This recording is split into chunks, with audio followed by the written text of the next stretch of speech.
मैं आप सबसे एक प्रार्थना करना चाहता हूं।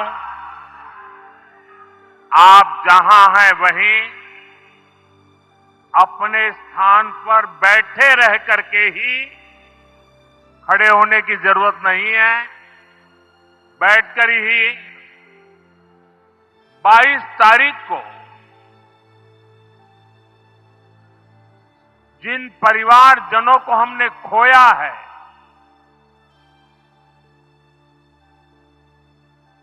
उनको श्रद्धांजलि देने के लिए कुछ पल हम अपने स्थान पर बैठ करके ही मौन रख करके अपने अपने आराध्य देव का स्मरण करते हुए उन सबको श्रद्धांजलि देंगे। उसके बाद मैं आज अपनी बात प्रारंभ करूंगा।